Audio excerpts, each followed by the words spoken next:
दोस्तों, साल 2026 का पहला चंद्र ग्रहण 3 मार्च 2026 दिन मंगलवार को लगने जा रहा है। यह साल 2026 का सबसे बड़ा और लंबा भयंकर होने वाला है चंद्र ग्रहण होगा, जिसे कि भारत में साफ साफ रूप से दिखाई देगा। लेकिन यह चंद्र ग्रहण भारत में कितने बजे लगेगा और इसका सूतक काल सही समय क्या होगा, साथ ही साथ ये चंद्र ग्रहण कब समाप्त होने वाला है, सारी जानकारी मैं आज इस वीडियो में आपको देने वाली हूँ और साथ में शेयर करूंगी। साथ ही साथ आज इस वीडियो में हम सभी जानेंगे कि चंद्र ग्रहण के दौरान हमें क्या करना चाहिए और क्या नहीं करना चाहिए, क्योंकि यह चंद्र ग्रहण फाल्गुन मास पूर्णिमा होली के दिन लगने जा रहा है और इसके ठीक 15 दिन के पहले ही हम सभी सूर्य ग्रहण को झेला है। 17 फरवरी 2026 को लगा था और 15 दिन के अंतराल में ही साल में पड़ने वाले दो बड़े ग्रहों के बीच में हमारे जीवन पर इसका प्रभाव बहुत ज़्यादा पड़ा है और इससे हमें कैसे बचना है, क्योंकि इसका प्रभाव केवल हमारी कुंडली पर ही नहीं बल्कि हमारी किस्मत पर भी इसका गहन प्रभाव पड़ने वाला है। तो ऐसे में आज की संपूर्ण वीडियो में पूरा अंत तक जरूर देखिएगा। एक एक चीज़ आपको डिटेल में समझाती हूँ चलूँगी। इससे सबसे पहले मैं आप सभी को बता दूँ कि पहला जो चंद्र ग्रहण है यह 3 मार्च होली के दिन लग रहा है, लेकिन साल 2026 का दूसरा चंद्र ग्रहण होगा वो 28 अगस्त के दिन लगेगा। लेकिन यह जो पहला चंद्र ग्रहण है जो कि होली के दिन लगने जा रहा है, यह एक ऐतिहासिक खगोलीय घटना का गवाह बनने जा रहा है, क्योंकि हमारे हिंदू धर्म में होली, दिवाली, रक्षाबंधन जैसे त्यौहार बड़े ही पवित्र और बड़े ही धूमधाम से मनाए जाते हैं। लेकिन जब इन त्योहारों पर ग्रहण का साया पड़ जाए तो खुशी के साथ साथ ही एक डर और शंका का माहौल बन जाता है। साल 2026 की यह होली बहुत ही ऐसे संयोग बन रही है जिससे हम डरने की भी ज़रूरत है, लेकिन कहीं ना कहीं यह हमारे जीवन में कुछ राशियों को जातकों के लिए खुशियों का संदेश भी लेकर आया है। ज्योतिष शास्त्र के अनुसार होली चंद्र ग्रहण ही एक ऐसा बहुत ही बड़ा दुर्लभ संयोग है जिसे एक एक करके आज ही इस वीडियो में आप सभी के साथ दुविधाओं का दूर करती हूँ, जो कि वक्त का आप सभी मन में हलचल मचाए हुए सबसे होलिका दहन का सही समय क्या होगा। 2 मार्च को होली दहन है या फिर 3 मार्च को, क्योंकि इस भद्रसाया क्या है कि होली किस दिन खेली जाए और बरसाने में होली कब मनाई जाएगी, चंद्र ग्रहण भारत में किस समय पर दिखाई देगा और सूतक काल कब शुरू हो जानेगा, कब समाप्त होगा और इस दौरान क्या सावधानियां बरतने की जरूरत है, आवश्यकता होगी हमारी कुंडली पर इसका कैसे प्रभाव पड़ेगा और सबसे जरूरी बात, ग्रहण कब खत्म होने वाला है। होलिका दहन में पहले आप कौन सी जरूरी 3 बात का ध्यान रखना है जरूरी करने, ताकि आपके परिवार पर इस ग्रहण का भद्र कोई भी प्रभाव ना पड़े, कोई आँच ना आए। तो निवेदन है आप सभी को कि आने वाले 15 दिन यानी 15 मिनट समय आप इस वीडियो को पूरी तरीके से दे दें, क्योंकि यह एक अकेली वीडियो आपके साल 2026 के पूरे हाल को बदल कर देने वाली है। क्योंकि आज की इस वीडियो में साल 2026 पर होली के दिन पंचांग ज्योतिषी के अनुसार इस चंद्र ग्रहण पर हमारी किस राशि का प्रभाव पड़ेगा, एक एक करके संपूर्ण जानकारी बीच बीच में देती हूँ चलूँगी।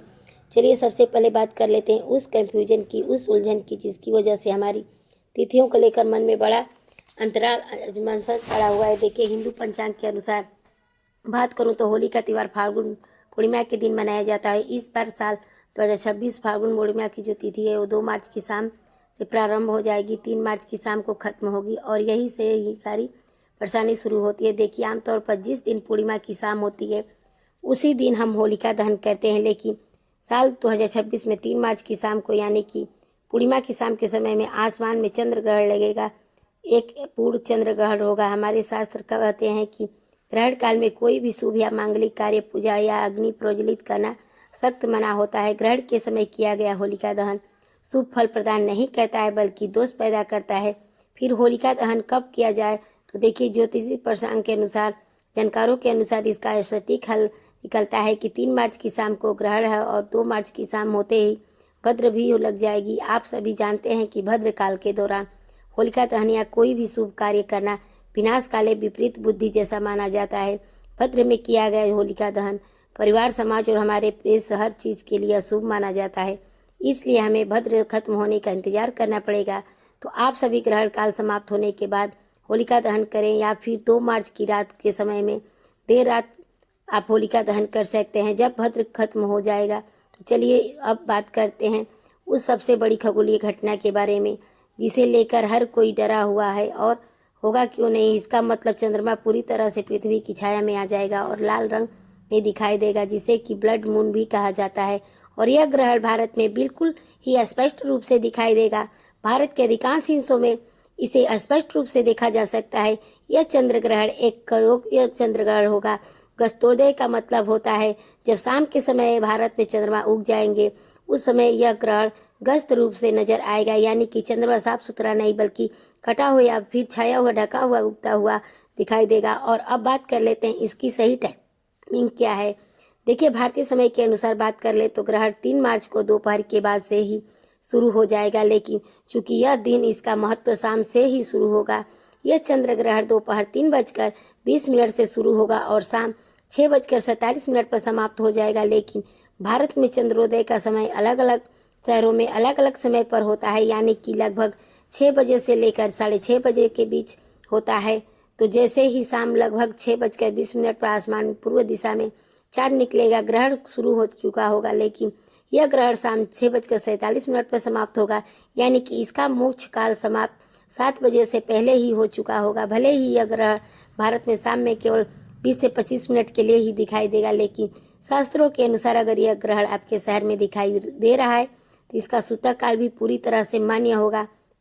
अब आपको सूतक काल में सही समय जानकारी पर बड़े ही आपको जानकारी दे दे कि सूतक काल कब से और कब तक रहेगा।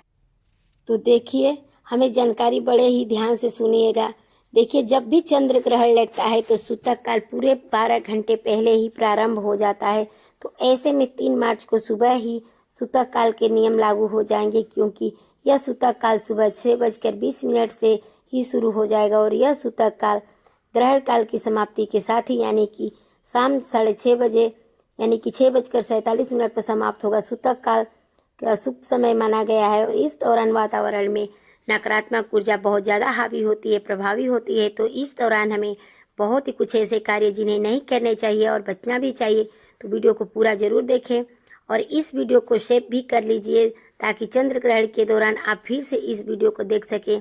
और इस वीडियो को हर ज़रूरतमंद गर्भवती महिला, बच्चे, बूढ़े जिसे भी घर में, उन्हें इस वीडियो को जरूर शेयर कर दीजिएगा, ताकि यह मेरा निवेदन है। और अगर आप इस चंद्र ग्रहण का आपकी राशि पर क्या प्रभाव पड़ेगा यह जानना चाहते हैं तो कमेंट सेक्शन में आप मुझे अपना नाम, डेट ऑफ बर्थडे, स्थान लिखकर दे सकते हैं। इससे आपकी राशि के अनुकूल जो उपाय बनता पड़ेगा वो मैं आपके साथ रिप्लाई माध्यम से बता दूंगी। अगर आपको मेरी मेहनत पसंद आ रही है, मेरी आवाज़ को पहली बार सुन रहे हैं, तो वीडियो को लाइक करके, चैनल को सब्सक्राइब करके, पास वाले बेल आइकन को प्रेस करके रखिएगा, ताकि त्यौहार और शुभ जुड़ी हुई संपूर्ण जानकारियाँ, पूजा मुहूर्त और बड़ी ब्यूटी से जुड़ी हुई संपूर्ण वीडियोस आपके साथ में शेयर करती रहूँगी, रोज़ मिल सके।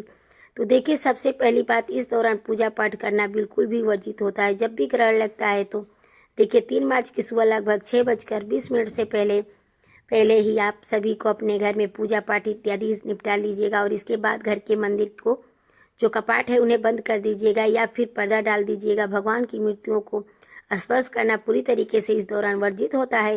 दूसरा, खाने पीने की सभी वस्तुओं में सूतक काल लगने से पहले यानी कि सुबह 6 बजे के आसपास ही आप सभी के जैसे दूध, दही, पानी का मटका हो या फिर इनमें आप तुलसी दल का उपयोग कर सकते हैं, कुसा डाल दीजिएगा। देखिए, वैज्ञानिक और धार्मिक दृष्टि से तुलसी में पारा यानी कि मैर्क्यूरी होता है, जो कि ग्रहण की हानिकारक किरणों को भोजन में प्रवेश करने से रोकता है। तीसरा, इस दौरान जब आप किसी भी नुकीली चीज़ों को जैसे सुई, कैंची, चाकू इत्यादि का इस्तेमाल करते हैं, सिलाई, बुनाई या कढ़ाई भी करते हैं, बस मन ही मन में भगवान के मंत्रों का जाप करते रहें या फिर कोई धार्मिक पुस्तक पढ़ें। और जो भी गर्भवती महिलाएं हैं वो पूरे तरीके से अपने आप को कमरे में बंद कर ले ताकि कहीं से भी रोशनी ना पड़े। और कोशिश करें कि ग्रहण काल के दौरान पूरा परिवार ही, घर के हर एक सदस्य को घर के अंदर ही रहना चाहिए, घर से बाहर ना निकले, क्योंकि इस दौरान एक्सीडेंट होने के जो चांसेस है वो ज़्यादा बढ़ जाते हैं। और गर्भवती महिलाओं को तो इस दौरान ना तो झुकना चाहिए और ना ही काट पीट करना चाहिए। इस दौरान हो सके तो अपने पेट पर लाल गेरू का लेप लगा के फिर लाल चंदन का भी आप लेप लगा सकते हैं। अब सबसे बड़ा सवाल हो कि हर किसी को परेशान करके रखा हुआ है, यानी कि रंगों वाली होली यानी कि धुलंडी कब खेली जाएगी। तो देखिए, आमतौर पर होलिका दहन की अगली सुबह ही रंगों वाली होली खेलते हैं। तो इस हिसाब से हमने अगर होलिका दहन 2 मार्च की रात को किया है, खेलनी है तो, लेकिन यहाँ ज्योतिषी आने का मतलब है 3 मार्च को सुबह से ही सूतक लग रहा है और शाम को ग्रहण है। तो ज्योतिषी शास्त्र कहता है कि ग्रहण के दिन उत्सव नहीं मनाया जाना चाहिए। ग्रहण का दिन संयम, तप और जब दिन होता है कि शोर शराबे और हड़कंप इसलिए देश के बड़े बड़े हिस्सों में और विद्वान और काशी के जो भी पंचांग और जो भी ज्योतिष हैं उनके अनुसार रंगों वाली होली 3 मार्च को नहीं बल्कि 4 मार्च को 2026 बुधवार को खेली जाएगी। 4 मार्च को ग्रहण का कोई साया नहीं है। पूर्णिमा तिथि खत्म हो चुकी होगी और नए चैत्र मास की प्रतिपदा तिथि यानी कि हिंदू नव वर्ष की पहली सुबह की तरह होगी। वातावरण पूरी तरीके से शुद्ध और सकारात्मक हो चुका होगा, इसलिए 4 मार्च को आप सभी जी भरकर रंगों वाली खेल सकते हैं, गुलाल उड़ा सकते हैं। होली में मिलन समारोह बड़े ही प्रेम और धूमधाम से मना सकते हैं। इस दिन पूरी तरह से शुभ योग बन रहे हैं। और अब बात कर लेते हैं यह चंद्र ग्रहण भारत में कहाँ कहाँ दिखाई देता है।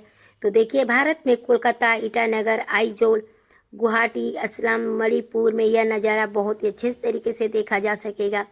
और इसके अलावा दिल्ली, मुंबई, बेंगलुरु, चेन्नई और देहरादून में शाम के समय भी चंद्रमा उदय होने के साथ ही यह असंख्य रूप से देखा जा सकेगा। और ज्योतिषी दृष्टि से यह ग्रहण सिंह राशि और पूर्वा फाल्गुनी नक्षत्र में लगेगा। इसका मतलब यह है कि जिन लोगों की सिंह राशि है उन्हें इस दिन थोड़ा ज़्यादा संभल कर रहने की आवश्यकता है। आपको मानसिक तनाव, बेचैनी या छोटी मोटी चोट इत्यादि लग सकती है, तो थोड़ा सा सावधान और सतर्क रहिएगा। सिंह राशि वालों के अलावा कुंभ और वृश्चिक राशि वालों को भी थोड़ा सावधानी ज़्यादातर बरतने की आवश्यकता है, लेकिन घबराइए नहीं, उपाय बड़ा ही सरल है। ग्रहण के दौरान आप अपने गुरु मंत्र का जाप करते रहे या फिर ओम नमः शिवाय या महामृत्युंजय मंत्र का जाप करें। और इतना भी नहीं हो पाए तो ओम नमो भगवते वासुदेवाय नमः ओम नमो मंत्र का जाप भी कर सकते हैं। ग्रहण काल में किया गया मंत्र जाप सामान्य दिनों की तुलना में 100 गुना से भी ज़्यादा फल प्रदान करता है। तो इस ग्रहण काल को आप सभी आपदा नहीं बल्कि अवसर माने और जितना हो सके पुण्य कमाएं और अपनी राशि पर इसका अधिक से अधिक सकारात्मक परिणाम भी पाएं। अब सबसे ज़रूरी बात यह है कि ग्रहण समाप्त होने के बाद हम क्या करें। तो देखिए, जैसे ही ग्रहण काल समाप्त हो जाता है तुरंत ही आपको जाकर स्नान करना चाहिए और नहाने के पानी में गंगा जल जरूर ही डालें, ताकि अगर इस ग्रहण का थोड़ा भी बुरा प्रभाव आपके घर में प्रवेश किया है या फिर आपके ऊपर आया है तो वह तुरंत ही खत्म हो जाएगा। पूरे घर में गंगा जल का छिड़काव जरूर करना चाहिए। मंदिर के कपाट खोलकर सभी देवता देवी के ऊपर ही स्नान करा दें। और अगर अपने 2 मार्च की रात को होलिका दहन कर लिया है तो इस दिन आपातकालीन दहन वाली जगह पर जाएं और वहां से थोड़ी सी राख ले आएँ। फिर अगर आप 3 मार्च को ग्रहण समाप्ति के बाद होलिका दहन कर रहे हैं तो फिर आप पूजा पाठ जो है होलिका दहन की तैयारियां में जुट सकते हैं। ध्यान रहे कि इस दिन हमें सफ़ेद वस्तुओं का दान जरूर करना चाहिए, ताकि अगर इस चंद्र ग्रहण का कोई भी पूरा प्रभाव है तो वह दोष हमारे पुण्य में बदल जाएगा। चंद्र ग्रहण के बाद किया गया दान हमारी सीधे कुंडली पर और दोष का समाप्त करता है। और क्योंकि यह होली या समय और आप सभी किसी गरीब व्यक्ति को, सफाई कर्मचारी या किसी भी ब्राह्मण को मंदिर में सफ़ेद वस्तुओं का दान कर सकते हैं। तो यह भी ग्रहण को से जुड़ी हुई संपूर्ण जानकारी है। इस चंद्र ग्रहण का आपके राशि के ऊपर प्रभाव पड़ता है। यह वीडियो ऑलरेडी हमारे चैनल पर आ चुकी है, तो चैनल में विजिट करके आप जानकारी में देख सकते हैं। हमारे चैनल पर जुड़े रहने के लिए बहुत बहुत धन्यवाद। चैनल पर नए हैं तो चैनल को सब्सक्राइब करना बिल्कुल ना भूलें। धन्यवाद। हर हर महादेव। ओम नमो भगवते वासुदेवाय नमः।